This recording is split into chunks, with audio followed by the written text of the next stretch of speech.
عذابی لشدید۔ آمنت باللہ صدق اللہ العلی العظیم۔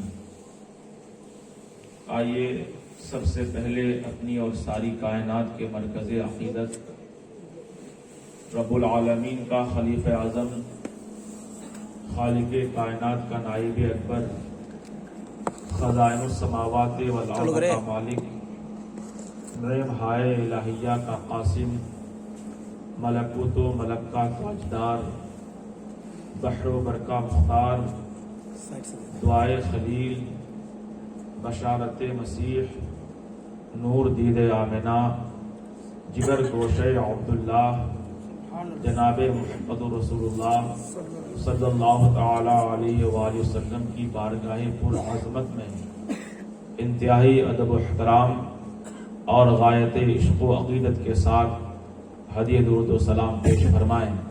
صلی اللہ علی محمد عدد ما ذکرہ الذاکرون وعدد ما ذکرہ ٹائٹ کر دو بیٹھ رہا نہیں گدی تو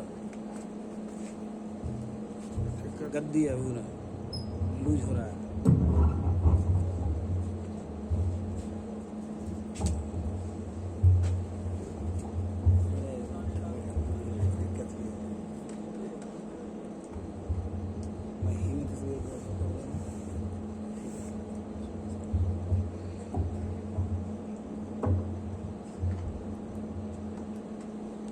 واعظ قوم کی وہ پختہ خیالی نہ رہی، واعظ قوم کی وہ پختہ خیالی نہ رہی، برق طبعی نہ رہی، شعلہ نوائی نہ رہی، رہ گئی رسم اذاں روح بلالی نہ رہی، رہ گئی رسم اذاں روح بلالی نہ رہی، فلسفہ رہ گیا تلقین غزالی نہ رہی، مسجدیں مرثیہ خواہیں کہ نمازی نہ رہے، مسجدیں مرثیہ خواہیں کہ نمازی نہ رہے، یعنی وہ صاحب اوصاف حجازی نہ رہے۔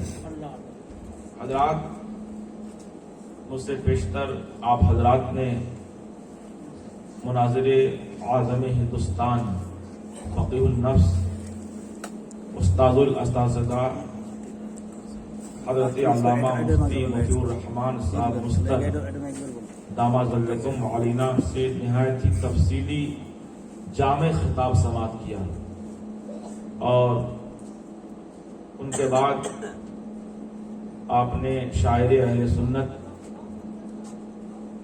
فاضل جلیل حضرت علامہ نادر جمالی صاحب قبلہ سے کئی بار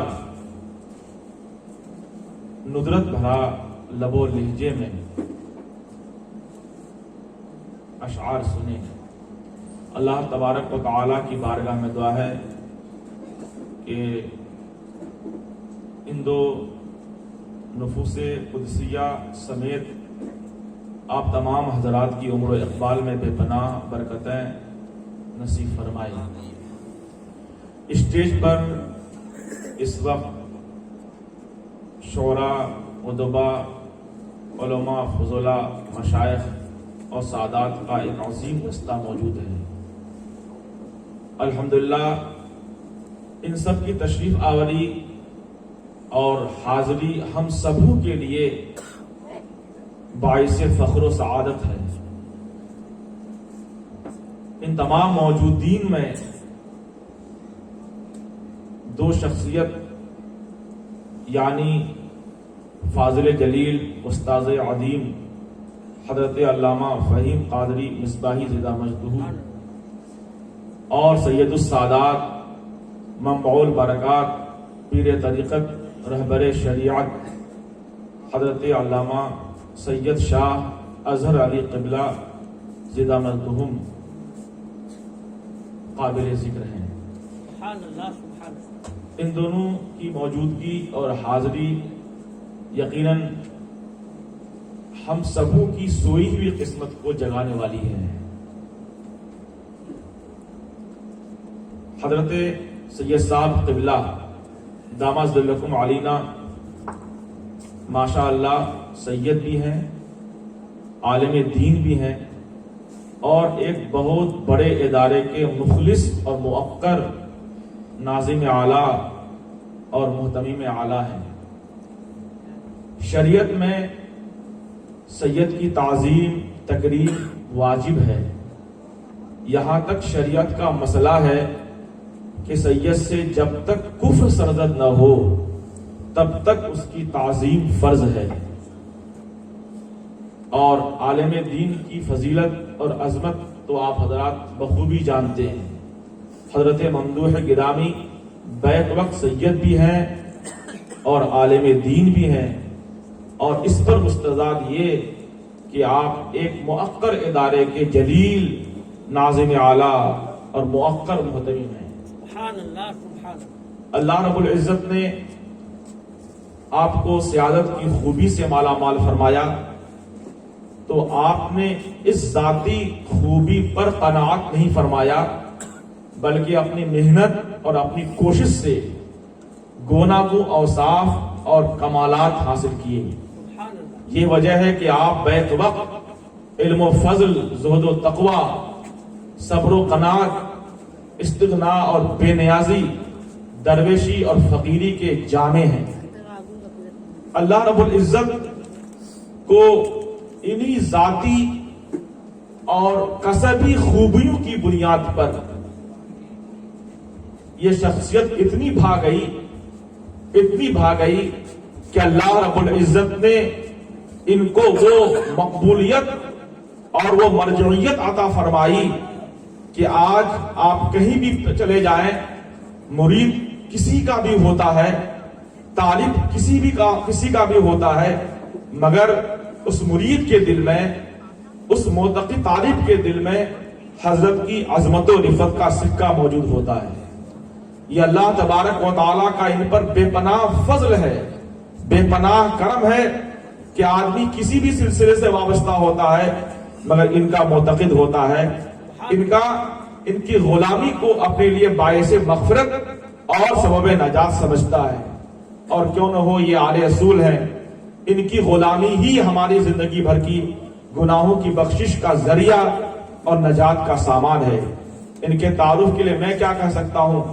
ان کے تعارف کے لیے بس ایک ہی شعر کافی ہے جو اعلیٰ حضرت فاضل گرامی رضی اللہ تعالی عنہ کے برادر گرامی نے ارشاد فرمایا کہ بے ادب گستاخ فرقہ کو سنا دے اے حسن، بے ادب گستاخ فرقے کو سنا دے اے حسن، یوں کہا کرتے ہیں سنی داستان اہل بیت۔ واہ حضرات، ان سب علماء، فضلاء اور مشائخ کی موجودگی یقیناً ہم سبوں کے لیے مسرت اور سعادت کا باعث ہے۔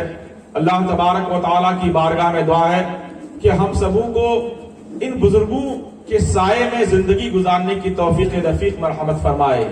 حضرات گرامی، ہم اور آپ ایک دینی، علمی، روحانی مجلس اور محفل میں شرکت کی سعادت و برکت حاصل کر رہے ہیں۔ محفلیں منعقد کرنا، مجلسیں سجانا اور ان میں شرکت کی سعادت حاصل کرنا یقیناً بہت بڑی سعادت اور بہت بڑی نیک بختی کی بات ہے۔ ہماری اور آپ کی اوقات ہی کیا ہے؟ وہ ذات جن کو اللہ رب العزت نے ساری کائنات کے لیے معلم بنا کر بھیجا، ٹیچر بنا کر بھیجا، اس ذات گرامی صلی اللہ تعالی علیہ وسلم نے علم دین کی مجلس کی اہمیت پر کیا خوب فرمایا۔ فرماتے ہیں عالم دین بنو یا طالب علم بنو یا ان کی بات سننے والا بنو یا ان کی صحبت میں بیٹھنے والا بنو، پانچواں نہ بننا ورنہ تو ہلاک ہو جاؤ گے۔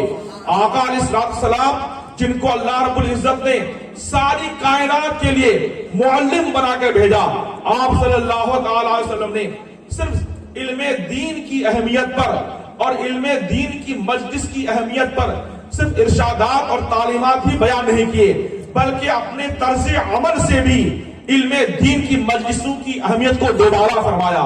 ایک بار آقا علیہ السلام مسجد نبوی تشریف لے گئے، آپ صلی اللہ تعالی علیہ وسلم نے دیکھا کہ دو مجلسیں سجی ہوئی ہیں، ایک علم کی مجلس ہے اور دوسری ذکر کی مجلس ہے۔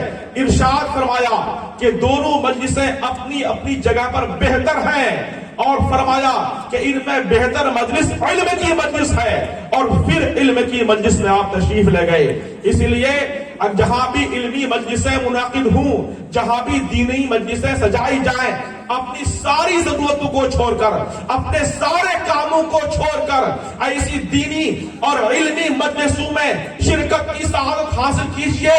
کیا عجب کہ اللہ تبارک و تعالیٰ کو آپ کی یہ ادا پسند ہو جائے اور یہی ایک ادا آپ کی زندگی بھر کی گناہوں کی بخشش کا ذریعہ اور سامان ہو جائے۔ اس لیے کہ اللہ تبارک و تعالیٰ کی بارگاہ میں اعمال کی زیادتی نہیں دیکھی جاتی ہے، اعمال میں اخلاص دیکھا جاتا ہے، اعمال میں الہیت دیکھی جاتی ہے۔ یہ حضرت امام شافعی رحمت اللہ تعالی علیہ ہیں، جنہوں نے زندگی بھر فقہ کی گرا قدر خدمت انجام دی ہے۔ جہاں آپ بہت بڑے محدث ہیں، وہی آپ بہت بڑے فقہ کے مجتہد بھی ہیں۔ آپ کا جب انتقال ہوتا ہے، کوئی شخص آپ کو خواب میں دیکھتا ہے، عرض کرتا حضرت اللہ تبارک و تعالیٰ نے آپ کے ساتھ سلوک کیسا فرمایا؟ تو حضرت امام شافعی رحمت اللہ تعالیٰ نے جواب دیا کہ میں نے پوری زندگی حدیث اور فقہ کی خدمت کی ہے، مگر اللہ رب العزت نے ہماری مغفرت اور ہماری بخشش زندگی بھر کی حدیث اور فقہ کی خدمت کی بنیاد پر نہیں کی ہے، بلکہ اپنی کتاب الرسالہ میں نے ایک درود پاک لکھی ہے۔ اس درود پاک کے لکھنے کی وجہ سے اللہ تبارک و تعالیٰ نے ہماری زندگی بھر کے گناہوں کو بخش دیا اور مجھے نجات عطا فرمائی۔ کہنے کا مطلب یہ ہے کہ اللہ رب العزت کی بارگاہ میں اعمال کی زیادتی نہیں دیکھی جاتی ہے، اعمال کی کثرت نہیں دیکھی جاتی ہے، بلکہ اعمال میں اخلاص دیکھا جاتا ہے، للہیت دیکھی جاتی ہے۔ اس لیے جہاں بھی دینی محفلیں سجائی جائیں اور جہاں بھی دینی محفلیں منعقد ہوں، اپنی ساری ضرورتوں کو ترک کر کے اور سارے کاموں کو چھوڑ کر کے ایسی دینی محفلوں اور مجلسوں میں شرکت کی سعادت حاصل کریں۔ کیا عجب کہ اللہ تبارک و تعالیٰ کو یہ آپ کی عادت پسند آ جائے اور آپ کی زندگی بھر کی گناہ بخش دیے جائیں۔ حضرت عمر فاروق رضی اللہ تعالی عنہ نے فرمایا کہ علماء کی مجلسوں سے الگ نہ رہا کرو، اس لیے کہ اللہ تبارک و تعالیٰ نے علماء کوئی مٹی ایسی پیدا ہی نہیں فرمائی جو علماء کی مجلس سے بہتر ہو۔ اس لیے یہ ہماری اور آپ کی مشترکہ خوش نصیبی ہے کہ ہم اور آپ دینی، علمی، روحانی مجلس میں شرکت کی سعادت و برکت حاصل کر رہے ہیں۔ مگر آج یہ آپ لوگ کیوں شور شرابے کر رہے ہیں؟ سننے کے موڈ میں آپ لوگ نا؟ جی رات کا خاصا وقت ہو چکا ہے۔ جی سننے کے موڈ میں آپ لوگ ہیں نا؟ جی میرا پیچھے سے آگے آ جائیں گے نا آپ لوگ، آگے آ جائیے۔ اس کو حضرت تھوڑا ادھر کہیے نا، سو جائیں گے۔ میرا مزاج یہ ہے کہ میں گفتگو اسی وقت تک کرتا رہتا ہوں جب تک لوگ سننے کے موڈ میں ہوتے ہیں۔ بس دلی کے ساتھ دینی گفتگو نہیں کی جاتی، یہ علمی دین کی توہین ہے۔ اگر آپ حضرات سننے کے موڈ میں ہوں تو میں کچھ عرض کروں۔ ہے سننے کے موڈ میں آپ ذرا جی میں یہ عرض کر رہا تھا کہ سارے کاموں کو چھوڑ کر کے دینی مجلسوں میں اور دینی محفلوں میں سننے کا مزاج پیدا کیجیے۔ آج مسلمانوں کا حال یہ ہے کہ وہ دنیاوی معاملات میں حد درجہ چاق و چوبند ہوتے ہیں، حد درجہ چالاک اور ہوشیار ہوتے ہیں، مگر دین کے معاملات میں انتہائی سست، لاپرواہ، کاہل اور غافل ہوتے ہیں۔ آپ دیکھیں اور جائزہ لیں سماج کا، سوسائٹی کا، کہ آپ کا ایک بچہ اگر گھر کا کوئی بلف توڑ دیتا ہے آپ اس کو ڈانٹتے ہیں، اسکول کا ناغہ کر دیتا ہے آپ اس کو پھٹکارتے ہیں، لیکن وہی بچہ اگر نماز نہیں پڑھتا ہے، وہی بچہ موبائل میں غلط تصویریں دیکھتا ہے، وہی بچہ شریعت کے احکام کی دھجیاں اکھاڑتا ہے، تو ماں باپ کے کانوں میں جوں تک نہیں رینگتی ہے، ماں باپ ٹس سے مس نہیں ہوتے ہیں، ماں باپ کوئی نوٹس نہیں لیتے ہیں۔ اس کا مطلب یہ ہے کہ مسلمانوں کی نگاہ میں دین کا نقصان تو برداشت کیا جاتا ہے لیکن دنیا کا نقصان برداشت نہیں کیا جاتا ہے۔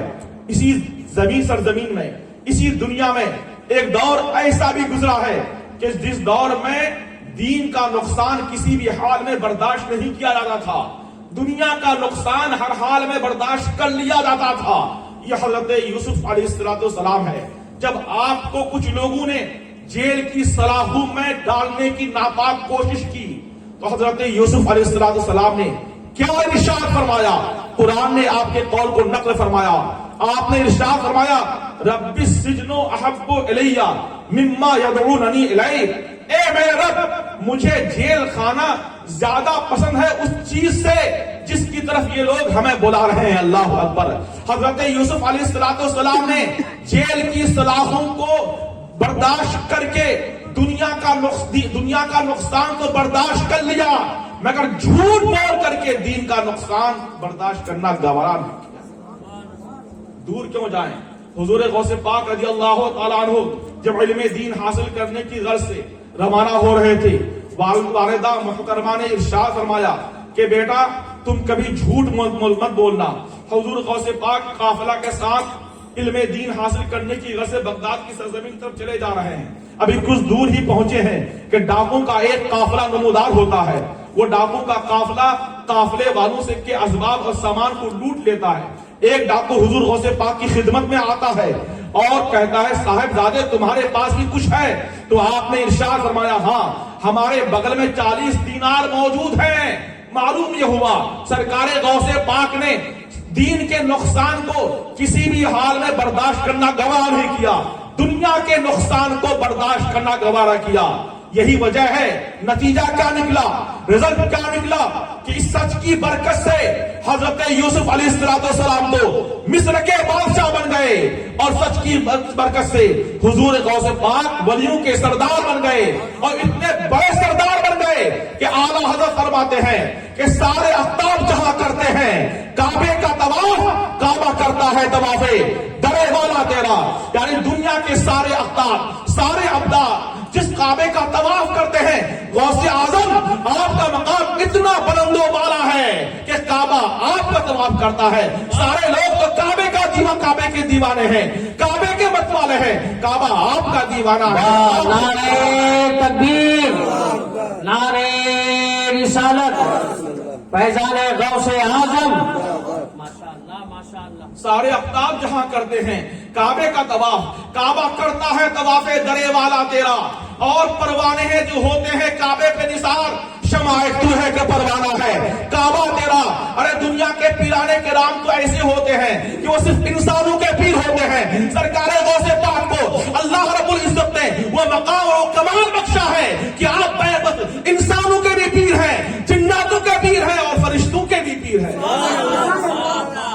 اور کیوں نہ ہو، اس لیے کہ ہر ولی کسی نہ کسی نبی کے قدم پر ہوتا ہے. سرکار غوث پاک حضور دو عالم کے طرف.